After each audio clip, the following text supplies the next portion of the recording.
आप सभी का इस्तकबाल है हमारे खास प्रोग्राम हेलो परवाज में और मैं हूं आपके साथ तरन्नुम अली। आज बड़े हो या बच्चे, आप किसी का भी विटामिन डी टेस्ट करवा लीजिए, वो कम ही आएगा। आमतौर पर ऐसा माना जाता है कि विटामिन डी सिर्फ हड्डियों के लिए ही जरूरी है, पर ऐसा नहीं है। हड्डियों की मजबूती के साथ ही इम्यून सिस्टम को भी बूस्ट करने के लिए विटामिन डी जरूरी है। अगर आप दूध पीने से परहेज करते हैं और कुछ देर भी धूप नहीं लेते तो आपकी बॉडी में कैल्शियम के साथ साथ विटामिन डी की भी कमी हो सकती है, जो कई बार खतरनाक भी होती है। तो आज बात करेंगे विटामिन डी और कैल्शियम की, और इस पर बात करने के लिए हमारे साथ हैं डॉक्टर निमी रस्तोगी। आपका वेलकम है हमारे इस प्रोग्राम में। थैंक यू तरन्नुम। नाज़रीन, आप भी हमारे इस प्रोग्राम में शामिल हो सकते हैं। हमारे नंबर्स लगातार आपकी टीवी स्क्रीन पर फ्लैश हो रहे हैं। हमारे नंबर्स हैं 0120669384 और 0120669389 और 9205353184। इन नंबर्स पर आप हमें कॉल कर सकते हैं और अपनी सेहत से जुड़े सवाल हमसे पूछ सकते हैं। हमें इंतजार है आपके सवालों का। डॉक्टर निमी, जैसे आज हम बात कर रहे हैं कैल्शियम और विटामिन डी की, तो सबसे पहले ये जानना ज़रूरी है कि ये जो कैल्शियम और विटामिन डी है, इसका हमारी बॉडी में रोल क्या होता है? तरन्नुम, हमारे आहार में बहुत सारे मिनरल्स होते हैं और विटामिन्स भी होते हैं जी। जो सीधे सीधे हमारे शरीर के अंदर होने वाले मेटाबॉलिज्म और जो अनेक प्रक्रियाएं हैं उन पर असर डालते हैं, यानी उनके बिना वो प्रक्रिया हो ही नहीं सकती। तो अगर मैं विटामिन डी की बात करूं तो विटामिन डी एक बहुत छोटा सा, एक बहुत ही कम मात्रा में बॉडी में पाया जाने वाला एक ऐसा विटामिन है जो एक कैटलिस्ट की तरह से काम करता है। यानी कि उसके फंक्शंस तो बड़े बड़े हैं, उसकी ज़रूरतें बड़ी बड़ी हैं, लेकिन उसकी मात्रा बहुत थोड़ी होती है। और ये कैटलिस्ट है, यानी कि और विटामिन्स और प्रक्रियाओं को शुरू करने में ये अपनी एक भूमिका निभाता है। तो अगर ये मिसिंग होगा तो फिर वो प्रक्रियाएं भी कम हो जाएंगी, स्लगिश हो जाएंगी और बॉडी में बीमारियां उत्पन्न हो जाएंगी। उसी तरह से कैल्शियम है, ये एक मिनरल है। इससे हमारी हड्डियां बनती हैं, मसल्स बनती हैं, नर्व कंडक्शन में ये काम आता है, ब्लड की क्लॉटिंग में ये काम आता है, फर्टिलिटी में, फ्लूइड बैलेंस में। तो ये बहुत ही ज़रूरी मिनरल है और ये दोनों मिलकर आपस में एक तरह की कॉम्प्लीमेंट्री रिलेशनशिप रखते हैं। यानी कि कैल्शियम तभी एब्जॉर्ब होगा जब विटामिन डी अच्छा होगा। अच्छा। और जी, जैसे आपने अभी बताया कि इनका हमारी बॉडी में क्या रोल रहता है, विटामिन डी का और कैल्शियम का। जैसे कोई भी अगर बीमारी हो तो उसके कुछ ना कुछ सिम्टम्स होते हैं जिससे हमें पता चलता है कि हमें ये बीमारी हो रही है या इसकी शुरुआत हो रही है। तो अगर किसी की बॉडी में विटामिन डी कम हो जाता है तो उसके क्या सिम्टम्स हो सकते हैं? तो जैसा कि मैंने अभी बताया, विटामिन डी कम होगा तो कैल्शियम भी कम होगा, लेकिन विटामिन डी के अपने कुछ ऐसे लक्षण होते हैं जो उभर कर सामने आते हैं।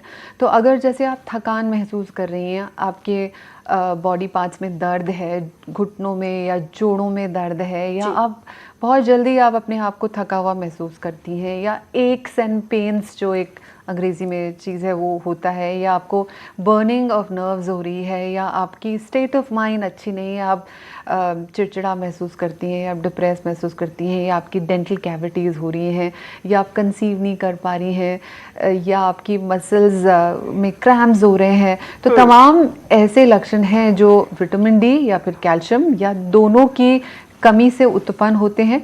और फिर जब वो एक बार उभर के सामने आते हैं तो टेस्ट किया जाता है। जब टेस्ट किया जाता है तभी पता चलता है कि वाकई क्या ये सिम्टम इन वजहों से है या इसकी कोई और वजह है। जी, जैसे आपने बात की टेस्ट की, तो इसका टेस्ट चाहे विटामिन डी हो या फिर कैल्शियम हो, किस तरह से करवाया जाता है? तरन्नुम, ये बहुत सिंपल है। किसी भी लैब में जाकर आप अपने खून के ज़रिए वो टेस्ट करा सकते हैं। ये आसान है, ये बहुत ज़्यादा महंगा नहीं है। कैल्शियम का टेस्ट भी कैल्शियम लेवल्स होते हैं, बट विटामिन डी का जो टेस्ट है वो एब्सोल्यूट वैल्यू में माना जाता है। यानी कि एक बार आप सैंपल देंगे ओवरनाइट, यानी कि 24 घंटे में आपकी रिपोर्ट आ जाएगी, और अगर 30 से 100 के बीच में इसके लेवल्स हैं तो आपका विटामिन डी सही है। अगर कम है तो इसका मतलब आपके शरीर में कमी है। कैल्शियम के लिए और भी बहुत सारे रेडियोलॉजिकल टेस्ट होते हैं। बड़ी उम्र में हम बोन स्कैन वगैरह करते हैं जिससे पता चल जाता है कि कहीं हड्डियों से कैल्शियम निकल तो नहीं गया। लेकिन कैल्शियम का यूजुअली हम सिम्टोमेटिक प्रोसीजर से करते हैं। कैल्शियम का टेस्ट इतने ज़्यादा कॉमनली नहीं किया जाता है जितना विटामिन डी का। जी, जैसे हम बात कर रहे हैं विटामिन डी और कैल्शियम की, तो शुरू में ही मैंने कहा था कि आजकल आप किसी का भी टेस्ट करवा लें, लेकिन कहीं ना कहीं ये कमी निकलती है विटामिन डी की और कैल्शियम की। तो अगर किसी में विटामिन डी और कैल्शियम का वो लेवल है जो होना चाहिए प्रॉपर, तो उसके क्या फ़ायदे होंगे?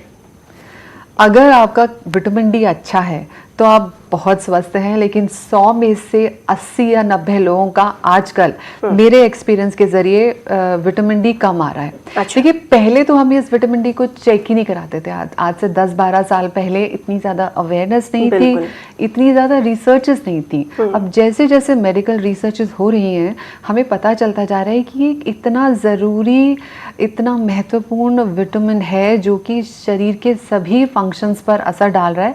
तो आजकल हम इसे चेक कराते हैं और हमें हैरानी ये होती है कि जिसे देखो उसका विटामिन डी कम है। बहुत कोई बिरला ऐसा इंसान होता है जिसका 25 या 30 से ऊपर हो।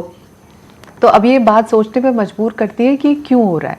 तो जब हम स्क्रीनिंग करते हैं तो हमें पता चलता है कि हमारा सीडेंट्री लाइफस्टाइल जो है, जो हम घर के अंदर रहते हैं, बाहर धूप में नहीं निकलते, या हम जंक फूड खाते हैं, या हम इनफ मात्रा में अपने खुराक में विटामिन डी नहीं ले रहे हैं, उसकी वजह से हमें कमी है। तो सनलाइट का एक रोल है जो मैं बताना। बिल्कुल, हम सनलाइट की भी बात करेंगे कि उसका इसमें क्या रोल है। एक कॉलर हमारे साथ जुड़ गई है हैदराबाद से, राशिदा। इनका सवाल सुनते हैं। हेलो, लगता है किसी वजह से हमारी इनसे बात नहीं हो पाई। आप सनलाइट की बात कर रही थी, तो सनलाइट का इसमें क्या रोल है? देखो तरन्नुम, सनलाइट एक ऐसा नेचुरल रिसोर्स है जिसकी कोई कीमत नहीं है, जिसके लिए आपको कोई पैसे नहीं देने पड़ते। हर जगह वो अबंडेंट मात्रा में उपलब्ध है। लेकिन उसका रोल ये है कि जब वो चमड़ी पर सूरज की किरणें पड़ती हैं, तो चमड़ी के नीचे जो फैट लेयर होती है उसके ज़रिए विटामिन डी एक्टिवेट हो जाता है। यानी कि विटामिन डी अगर आपकी शरीर में है भी, फिर भी अगर आप सूरज से एक्सपोज नहीं हैं तो वो इनएक्टिव फॉर्म में रहेगा। अच्छा। जब ये एक्टिव फॉर्म में होता है तभी शरीर इसका इस्तेमाल कर पाता है और उसके आगे के जो फंक्शन, जैसे मैंने बताया, कैल्शियम एब्जॉर्ब करता है, तभी होता है। इसीलिए सूरज की किरणें नहीं होंगी, विटामिन डी आप कितना भी खा लीजिए वो एक्टिवेटेड नहीं रहेगा। लेकिन बहुत सारे लोग तो सनलाइट में इस वजह से नहीं जाते कि हम सनलाइट में जाएंगे तो थोड़े से काले हो जाएंगे, और फिर आजकल लोगों के पास इतना टाइम भी नहीं है। तो अगर सनलाइट की ही बात करें तो कितनी देर हमें सनलाइट में रहना होगा जिससे हमें प्रॉपर जो हमारी विटामिन डी है वो मिल जाए? बहुत अच्छा सवाल है। तो मैं बताती हूँ, जब मैं कैब में आ रही थी, हम लोग की क्या टेंडेंसी होती है कि सन की लाइट पड़ेगी, स्किन खराब हो जाएगी या इचिंग हो जाएगा, चेहरे पे तो बिल्कुल ही नहीं डलने देते, सन ब्लॉक लगाते हैं, गॉगल्स पहन के रखते हैं और दुपट्टा डाल के रखते हैं। अच्छा है, स्किन की केयर करनी चाहिए, लेकिन ये जो सवेरे के 2-3 घंटे होते हैं, इसमें जो सूरज की किरणें होती हैं जो कि ज़्यादा हार्श नहीं होती हैं, बहुत लाइट होती हैं, अगर उन्हें 15-20 मिनट तक हम अपनी बॉडी पे पड़ने दें, चेहरे को बचा लीजिए, चलिए चेहरे पे ना, उसमें तो वैसे भी सरफेस एरिया ज़्यादा नहीं है, लेकिन हाथ, पाँव, इस तरह के खुले एरियाज़ को अगर हम सन की लाइट्स में एक तरह का सन बेदिंग कर लें तो उसका जो पॉजिटिव असर है वो हमारे हेल्थ पे बहुत ज़्यादा होता है। तो सनलाइट की वजह से आपका मूड अच्छा रहता है। ऐसा कहा जाता है कि जो येलो लाइट है उससे सेरोटोनिन ज़्यादा निकलता है। विटामिन डी जो ऐसा कहा गया है कि जो लोग सनलाइट में या आउटडोर एक्टिविटी ज़्यादा करते हैं उनमें लिवर प्रॉब्लम कम होती है, टूथ डिके कम होता है, उनकी फर्टिलिटी अच्छी रहती है, उनको हार्ट डिजीज़ कम होती है, उनकी शुगर कंट्रोल में रहती है, इंसुलिन रेजिस्टेंस नहीं होती उनको, और ब्लड प्रेशर वगैरह, ये मतलब कोई भी चीज़ आप उठा लीजिए, इम्यूनिटी, फर्टिलिटी, बॉडी फंक्शंस, उस सब का जो असर है, उस सब का जो लिंकअप है वो सनलाइट से है। जी, यानी कहीं ना कहीं ये एक बड़ी वजह है, क्योंकि आजकल ज़्यादातर लोग एसी में रहते हैं, ऑफिसेज में रहते हैं, तो बाहर कम ही निकलते हैं। और जो आपने जिस तरह से बताया कि जो सुबह की धूप होती है वो बहुत ज़्यादा फायदेमंद है, तो कहीं ना कहीं क्योंकि धूप लोग ले नहीं रहे हैं, धूप में जाते नहीं है, तो इसकी वजह से विटामिन डी की जो कमी है वो ज़्यादा बढ़ गई है। हाँ, मतलब सनब्लॉक भी आप ना लगाएं, हाथ पाँव पे सनब्लॉक लगाने की ज़रूरत नहीं है। हम लोग इंडियंस हैं, हमारे अंदर मेलानिन पिगमेंट है, हमें कोई बहुत ज़्यादा नुकसान सन की रेज पहुँचाती नहीं कि हमें स्किन कैंसर हो जाएगा, क्योंकि हमारे अंदर एक नेचुरल डिफेंस है। तो सूरज की किरणों से, चाहे आप सांवले हैं चाहे आप गोरे हैं, इतना मत घबराइए, कुछ नहीं होगा। थोड़ा बहुत अगर टैनिंग होती भी है वो भी हट जाती है, लेकिन उसके जो फ़ायदे हैं वो 1000 गुना हैं एज़ कम्पेयर टू उसको अवॉइड करने के जो गेन्स हैं। जी, अगर हम इंडियन विमेंस की बात करें, जो हिंदुस्तानी औरतें हैं उनका सबसे ज़्यादा कम विटामिन डी होता है, तो ऐसा क्यों है? क्या इसकी कोई ख़ास वजह है कि विटामिन डी उनका इतना कम है? विमेन क्योंकि डाइट कम लेती है या वो क्वालिटी डाइट नहीं लेती, हर टाइम वजन लॉस के बारे में सोचती हैं। स्पेशली वेजिटेरियंस में तो आप समझिए 100 में से 90 लोगों का विटामिन डी कम आता है। साथ साथ उनकी कुछ फिजियोलॉजिकल बायोलॉजिकल स्टेट्स होती हैं, जैसे प्रेगनेंसी है, उसमें विटामिन डी ज़्यादा चाहिए होता है, ऑलरेडी उनका कम है, अंदर बच्चा पल रहा है, उसके बाद वो और ज़्यादा डेफिशिएंट हो जाती हैं। तो सप्लीमेंट लेने की अगर नौबत नहीं आई है, इसका मतलब है कि उनमें ऑलरेडी कॉम्प्रोमाइज्ड हैं। स्पेशली मेनोपॉज के बाद हमारा विटामिन डी कम हो जाता है, कैल्शियम हड्डियों से निकलना शुरू हो जाता है, तो उसमें भी कमी पाई जाती है। इसलिए एल्डरली पॉपुलेशन और रिप्रोडक्टिव एज ग्रुप में जो प्रेग्नेंट वुमेन है उसमें विटामिन डी का रोल बहुत ज़्यादा है। जी, एक कॉलर हमारे साथ जुड़े हैं जम्मू से। Hello hello. हेलो जी, बताएं क्या सवाल है आपका? हाँ जी, जम्मू से बोल रहा हूँ मैम। जी, सवाल बताएं। मैं मैम विटामिन डी की टेबलेट खा रहा हूँ आज 3 महीने से, हर वीक में एक टेबलेट खा रहा हूँ। तो मैंने यहाँ पे चेक करवाया था, टेस्ट भी कराया था, मेरा विटामिन डी बहुत कम था, तो उन्होंने मेरे को लिख दी थी विटामिन डी की टेबलेट, तो वो मैं खा रहा हूँ हर वीक में एक, आज 3 महीने से। जी, तो विटामिन डी सप्लीमेंट्स बहुत आसानी से उपलब्ध हैं। ये टैबलेट फॉर्म में, कैप्सूल फॉर्म में, लिक्विड फॉर्म में, सैशे, ग्रैन्यूल्स, किसी भी फॉर्म में उपलब्ध हैं। बल्कि आजकल तो कैल्शियम की टैबलेट के अंदर भी low dose vitamin D add कर देते हैं ताकि कैल्शियम एब्जॉर्ब हो जाए। पर कब तक खानी है ये आपके ब्लड लेवल्स पे डिपेंड करती है। अगर आप 12 हफ्ते से खा रहे हैं तो मेरे ख्याल से आप एक बार विटामिन डी चेक करवाइए। अगर 30 और 35 के आसपास है तो आप उसे बंद कर दीजिए, लेकिन अपनी खुराक में जो विटामिन डी के सोर्सेज हैं वो आप शामिल करते रहिए ताकि दोबारा से ये कमी ना हो जाए। जी, एक कॉलर हमारे साथ और है हैदराबाद से, राशिदा। हेलो हेलो, लगता है किसी टेक्निकल प्रॉब्लम की वजह से राशिदा से हमारी बात नहीं हो पा रही। जैसे इन्होंने सप्लीमेंट के बारे में पूछा था कि ये 3 महीने से सप्लीमेंट ले रहे हैं, आपने उन्हें टेस्ट के लिए बोला कि अब उन्हें टेस्ट करवाना चाहिए। तो ये जो सप्लीमेंट है, एक तो ये कितने लेने चाहिए, कब तक लेने चाहिए, और ये जो सप्लीमेंट्स है क्या ये वाकई काम करते हैं? बिल्कुल करते हैं। देखिए, कुछ डेफिशिएंसीज ऐसी होती है जिनके लिए हमारे पास कोई ज़्यादा इलाज नहीं होता, लेकिन विटामिन डी एक ऐसी डेफिशिएंसी है जो हम बहुत आसानी से इन सप्लीमेंट से दूर कर सकते हैं। ये नेचुरल सोर्सेज से होती है, ये सेफ़ है, इसमें कोई साइड इफ़ेक्ट्स नहीं है। आप इसको नॉर्मल अपनी रूटीन में हफ्ते में एक बार इसे नॉर्मली हम देते हैं। जिनमें ज़्यादा कमी होती है उनको हम हफ्ते में 2 बार या कई बार रोज़ भी देते हैं, लेकिन आमतौर पर 80-85% लोगों को हम हफ्ते में संडे के संडे बोलते हैं कि आप ये गोली या सैशे खा लीजिए। और साथ साथ सनलाइट का तो जैसे मैंने बताया वो करिए, इससे बहुत जल्दी करेक्ट हो जाता है। इसके इंजेक्शंस भी हैं तरन्नुम। अच्छा। एक इंजेक्शन हम लगाते हैं हफ्ते में एक बार, 3 इंजेक्शंस में ये कमी पूरी हो जाती है। लेकिन अच्छा। कमी पूरी करना एक गोल है, उसको सस्टेन रखना एक और गोल है, जिसमें लाइफस्टाइल का और आपके खान पान का महत्व है। जी, अच्छा, जो प्रेगनेंसी और लैक्टेशन में कहते हैं कि जो विटामिन डी है और कैल्शियम है उसका एक सही अमाउंट, एक अच्छा अमाउंट लेना ज़रूरी है, तो ऐसा क्यों कहा जाता है? क्या इसकी वजह है? ऐसा इसलिए क्योंकि कितनी भी कोशिश करें, जो प्रेग्नेंट मदर है वो अपनी डाइट में इनफ कैल्शियम जो कि उनकी बच्चे की बढ़वार के लिए ज़रूरी है वो नहीं ले पाती। तो एक थंब रूल है कि 1 ग्राम पर केजी बॉडी वेट, बट आमतौर पर हम 800 to 1000 मिलीग्राम कैल्शियम लोगों को बताते हैं। तो अगर 500 मिलीग्राम की एक टैबलेट है तो दिन में 2 बार बताते हैं। या कुछ अगर तंदुरुस्त महिलाएं हैं तो उनको हम कहते हैं कि डाइट से कमी पूरी कीजिए, जैसे दूध है, दूध से बनी चीज़ें हैं, छिलके वाली दालें हैं, सब्जियां हैं, साथ साथ नॉन वेजिटेरियन फूड है, अंडे में कैल्शियम है, चिकन, मटन, लिवर, फिश है, इसमें विटामिन डी की मात्रा है। तो ये जो सोर्सेज हैं, अगर आप इनको डाइट में अच्छी तरह से ले रही हैं और डॉक्टर की एडवाइस फॉलो कर रही हैं तो आपको सप्लीमेंट भी कम ही लेना पड़ेगा, यानी एक टैबलेट से काम चल जाएगा। बिल्कुल, और इससे बेहतर है कि आपको सप्लीमेंट्स लेने ही ना पड़े, आप डाइट ऐसी लें, धूप में जाएं, जो भी ज़रूरी है विटामिन डी के लिए वो करें। हाँ। जी, अच्छा, जो ये विटामिन डी है इसकी कमी हम किस तरह से और पूरी कर सकते हैं? क्या किस तरह की हम डाइट ले सकते हैं, या जो हमारा लाइफस्टाइल है वो किस तरह का होना चाहिए ताकि हमें इन सब चीज़ों की ज़रूरत ही ना पड़े?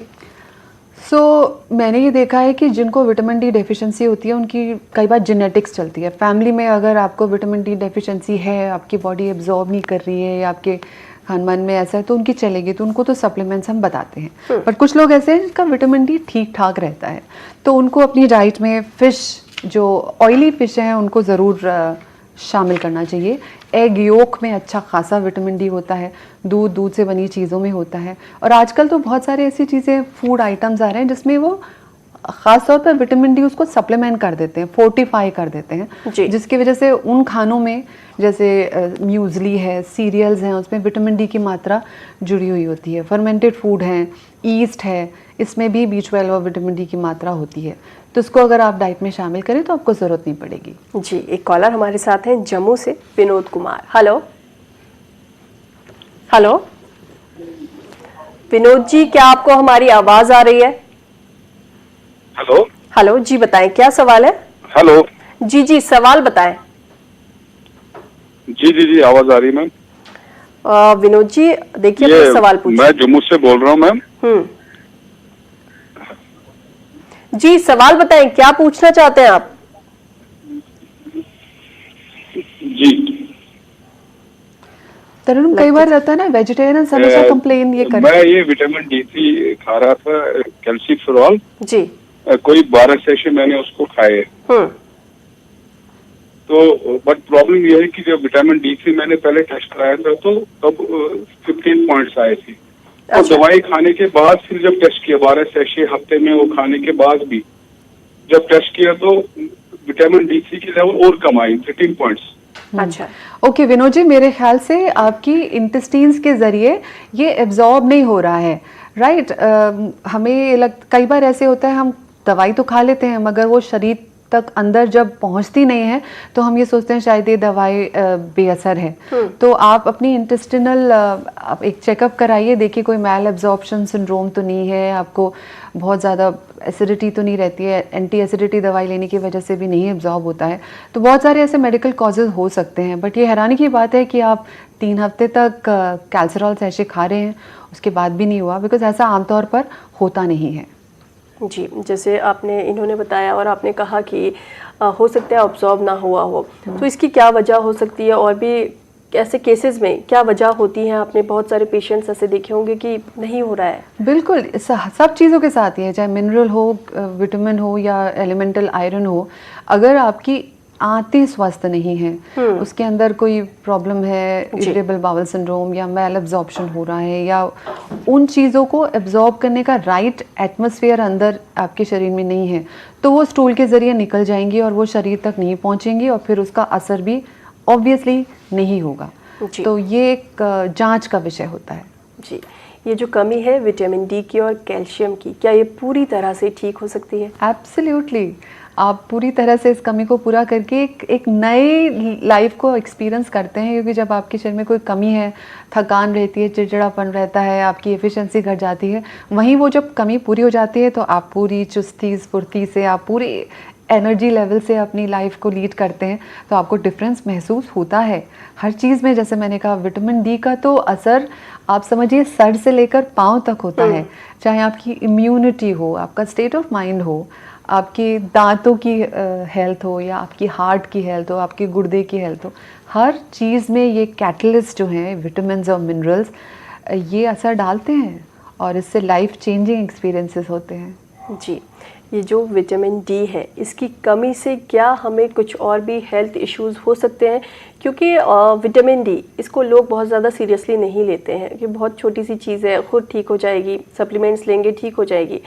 तो अगर इस तरह की कोई बीमारी है, विटामिन डी की कमी है और कोई जो पेशेंट्स है वो बहुत सीरियस नहीं है इसे लेकर, तो क्या हो सकता है कि कुछ और ख़तरनाक बीमारी हो जाए या जो हमारी हेल्थ पे है कुछ और बुरा असर हो? देखिए, बहुत ज़्यादा लाइफ थ्रेटनिंग तो नहीं है कि अगर किसी का विटामिन डी 30 की बजाय 2 है, 4 है, 5 है, तो ऐसा कोई अलार्मिंग नहीं कि उसकी ज़िंदगी में कुछ हो रहा है, बट उसकी जो इंटरनल बॉडी का जो मैकेनिज्म है वो स्लो हो रहा है, कहीं ना कहीं असर पड़ रहा है, तो उसके आगे चल के लाइफ लॉन्ग असर हो सकते हैं। तो विटामिन डी जैसे ही पता चलता है डेफिशिएंसी, आप उस पर इंतज़ार मत कीजिए। ये मत सोचिए कि अपने आप ठीक हो जाएगी या मैं खाने पीने से इसकी लेवल्स को बढ़ा लूँगा। इसके लिए आप तुरंत जल्दी से इलाज कीजिए ताकि आपकी बॉडी के फंक्शंस या जो एज के साथ साथ जो प्रॉब्लम जैसे शुगर वगैरह होती है या प्रॉब्लम होती है वो ना हो, क्योंकि छोटी सी चीज़ से आप अपनी लाइफ में एक बड़ा इजाफा कर सकते हैं। जी, एक कॉलर हमारे साथ जुड़े हैं करगिल से, इनका सवाल सुनते हैं। हेलो हेलो हेलो जी, बताएं क्या सवाल है आपका? हेलो जी मैम। जी, सवाल बताएं, क्या पूछना है आपको? जी मैम, मेरे शोल्डर में बड़ा पेन रहता है। जी, आमतौर पे ना यही एक्स एंड पेन्स, जैसे मैंने बोला, कहीं ना कहीं दर्द होगा, कोई कारण समझ नहीं आएगा।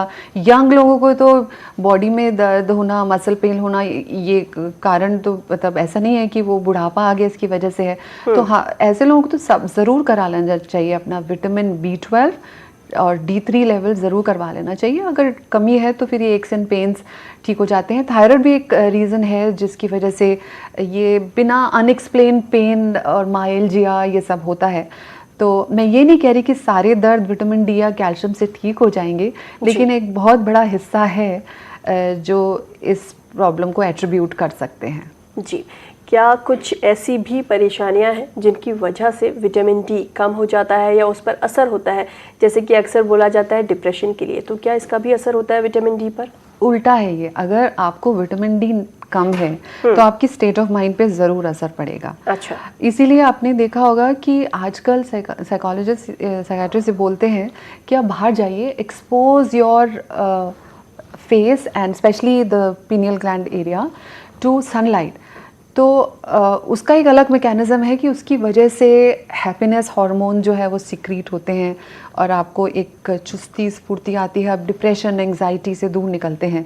लेकिन विटामिन डी पर से भी, मतलब अलोन भी, आपके स्टेट ऑफ माइंड को गवर्न करता है। और रिसर्चर्स आजकल ये कह रही हैं कि बॉडी के सारे फंक्शन में, जैसा कि हम शुरू से कहते आ रहे हैं कि immunity, fertility, everything has some or the other role, कोई ना कोई रोल ज़रूर है विटामिन डी का, जो ये कैटलिस्ट की तरह से, एक जैसे दाल में हम छौंक लगाते हैं वैसे एक कैटलिस्ट की तरह से ये काम करता है। बहुत ज़रूरी विटामिन है।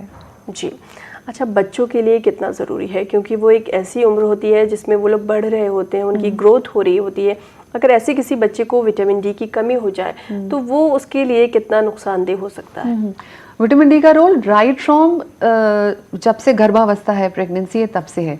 इसीलिए प्रेगनेंसी में भी हम विटामिन डी सप्लीमेंट्स आजकल देने लगे हैं। आज से 10 साल पहले हम लोग विटामिन डी सप्लीमेंट नहीं देते थे, सिर्फ आयरन और कैल्शियम, फॉलिक एसिड, इन्हीं चीज़ों पे जोर होता था। लेकिन अब आप देखेंगी सेकेंड ट्राइमेस्टर यानी कि चौथे महीने से हम विटामिन डी टेस्ट भी करवाते हैं और उसके सप्लीमेंट्स भी देते हैं, क्योंकि भ्रूण की यानी एम्ब्रियो की जो इंटरनल हेल्थ है, उसका जो मेंटल हेल्थ है, उसकी IQ है, सब कुछ विटामिन डी के साथ लिंक्ड है। जब बच्चा पैदा होता है तो उसके बाद माँ के दूध से उसे विटामिन डी मिलता है। जब वो ऊपरी आहार पे आता है, ऊपर की डाइट पे आता है, तो उसमें हम बताते हैं कि इसको अंडा या चिकन वगैरह शामिल कीजिए। नहीं तो बच्चों में रिकेट्स नाम की प्रॉब्लम हो सकती है, उसको बढ़ाने के लिए, और सनलाइट के एक्सपोजर ना होने की वजह से बच्चे में हड्डियां कमज़ोर हो सकती हैं, उसकी हाइट कम हो सकती है, उसकी ऑप्टिमम हाइट जो कि उसकी होनी चाहिए वो नहीं होगी, या उसकी स्पाइन हेल्थ पुअर होगी। इसीलिए हड्डियों, मांसपेशियों और नर्व्स की हेल्थ के लिए विटामिन डी का सही होना ज़रूरी है। जी, अच्छा, आजकल एक फैशन है पतला दिखना या छरहरा दिखना, तो लोग क्या करते हैं, जो उन्हें सोशल मीडिया पर दिखाई देता है या फिर खुद अपना डाइट चार्ट बनवा लेते हैं। तो क्या ज़रूरी है कि वो किसी डाइटिशियन के पास जाएं और वहाँ जाकर अपना डाइट चार्ट बनवाएं? यस, वेट गेन भी एक तरह से लिंक्ड रहता है विटामिन डी और कैल्शियम डेफिशिएंसी से, लेकिन सीधे सिर्फ एक ही फैक्टर नहीं है। वजन का गेन करना एक मल्टी फैक्टोरियल थिंग है, इसमें कई सारे फैक्टर्स हैं जो अपना कंट्रीब्यूट करते हैं। लेकिन विटामिन डी अगर आपका कम है तो उससे आपकी डाइट में कुछ ऐसे तत्व हो जाते हैं जिससे आपका मेटाबॉलिज्म स्लो हो जाता है और आप जो खाती हैं वो फैट में कन्वर्ट हो जाता है। तो अगर आप वेट लॉस का सोच रही हैं तो और टेस्ट के साथ साथ, जैसे आप थायराइड करवाएंगी, लिवर करवाएंगी, इसके साथ साथ अपना विटामिन डी भी चेक कराइए। अगर ये कम है तो सप्लीमेंट्स लीजिए, फिर देखिए आपके जो वेट लॉस एफर्ट्स हैं वो असर लाना शुरू करेंगी। जैसे हमने डाइट की बात की थी, तो आपने जो भी सोर्सेज बताए वो ज़्यादातर नॉन वेज थे। तो बहुत से ऐसे लोग होते हैं जो वेजिटेरियन होते हैं, तो अगर कोई वेजिटेरियन है, विटामिन डी की कमी है, तो वो इस कमी को किस तरह से पूरा करेगा? जी हाँ, हमारे पास बहुत सारे ऐसे केसेस आते हैं जो शिकायत करते हैं कि आप जो भी सप्लीमेंट बता रही हैं वो तो हम खाते नहीं हैं। आजकल तो और वीगन ज़माना है, यानी कि कुछ लोग ऐसे हैं जो ना केवल वेजिटेरियन हैं, वो मिल्क की चीज़ें भी नहीं लेते हैं, तो उनके लिए बहुत रिस्ट्रिक्शन हो जाता है। तो उन लोगों को मैं बताना चाहूँगी कि ऐसा नहीं है कि सिर्फ नॉन वेजिटेरियन फूड में ही कैल्शियम, विटामिन डी या B12 होता है। बहुत सारे वेजिटेरियन फूड भी ऐसे हैं जिसमें शायद मात्रा ज़्यादा लेनी पड़े, लेकिन उनमें भी कैल्शियम की मात्रा पाई जाती है। Good quality calcium vitamin D होता है। मैं कुछ सोर्सेज लिख के लाई हूँ, जैसे मिल्क और मिल्क प्रोडक्ट तो सभी खा सकते हैं वीगन्स के अलावा। तो ये शाकाहारी लोगों के लिए दूध लेना बहुत ज़रूरी है। हम ये कहते हैं कि प्रेगनेंसी में तो आप 1-1 लीटर तक दूध पीजिए। आप उसको 2% या 3% फैट वाला ले सकती हैं ताकि चर्बी ज़्यादा ना हो, लेकिन दूध के अंदर जो कैल्शियम और विटामिन डी है उसकी मात्रा पे तो कोई असर नहीं पड़ेगा अगर फैट नहीं है, तो दूध ज़रूर लेना चाहिए। इसके अलावा बादाम, पिस्ते, काजू और जो नट्स हैं वो ज़रूर लेने चाहिए। सोयाबीन कहते हैं कि सोयाबीन विटामिन, कैल्शियम और विटामिन डी का अच्छा सोर्स है। कुछ सब्जियां हैं जैसे ब्रोकली है, ऑरेंजेस हैं, इनमें कैल्शियम ज़्यादा होता है। खजूर है, dates is a very good source calcium का और विटामिन डी का, तो आप उसको जम के खाइए अगर आप 2 से 4 खजूर ले रही हैं तो। फिग्स हैं, एप्रिकॉट्स हैं, ब्लैकबेरीज हैं और सौंफ है। आप सोचेंगे सौंफ तो खाना खाने के बाद मुंह का जायका बदलने के लिए खाई जाती है, बट सौंफ में भी कैल्शियम की मात्रा अच्छी खासी होती है। तो ये चीज़ें शामिल कीजिए। जी, वक्त हमारे पास थोड़ा सा कम है, लेकिन चलते चलते एक बहुत ही इंपॉर्टेंट सवाल है जो ज़रूर आपसे जानना चाहूँगी। जो विटामिन डी है, इसका क्या डायबिटीज़ या फिर जो हार्ट डिजीज़ हैं उससे कोई लिंक है, कोई लेना देना है? एब्सोल्युटली। बहुत सारी मेडिकल स्टडीज़ और रिसर्चेस ये कहती हैं कि जिनका विटामिन डी कम होता है उनकी इंसुलिन इस्तेमाल करने की शारीरिक क्षमता कम होती है। द एबिलिटी जो जिस वजह से वो इंसुलिन यूज़ कर रही हैं वो कम होती है। तो ब्लड शुगर कंट्रोल उन लोगों का बेहतर होता है जो विटामिन डी जिनका अच्छा है। तो हर चीज़ का, शुगर का और हार्ट डिज़ीज़ का बहुत बड़ा संबंध है विटामिन डी से। इस पे और रिसर्चेस चल रही हैं और ऐसा देखा गया उन देशों में जहाँ लोग बाहर ज़्यादा खेलते हैं, बीचेस हैं, सनलाइट ज़्यादा होती है, विटामिन डी अच्छा मिलता है, ऑयली फ़िश ज़्यादा खाते हैं वो लोग, उन लोगों को डायबिटीज़ की इंसिडेंस कम होती है। जी, यानी कहीं ना कहीं हमें अपना ख्याल खुद ही रखना पड़ेगा। कब तक सप्लीमेंट्स हम लोग लेते रहेंगे या फिर इलाज करवाते रहेंगे, इससे बेहतर है कि अपनी लाइफस्टाइल चेंज करें, अपनी डाइट जो है उसे चेंज करें, धूप में थोड़ा निकलें, टहले फिरें। अच्छा डॉक्टर नेमी, आप यहाँ पे आई, जो भी चीज़ें आपने हमारे व्यूवर्स को बताई, हमें उम्मीद है कि उन्हें समझ में आई होंगी और वो उसका फ़ायदा ज़रूर उठाएंगे। आपका यहाँ आने के लिए बहुत बहुत शुक्रिया। शुक्रिया तरन्नुम। फिलहाल हमें दीजिए इजाज़त, आपसे फिर मुलाकात होगी। तब तक आप खुश रहिए, मुस्कुराते रहिए और सेहतमंद रहिए। आदाब।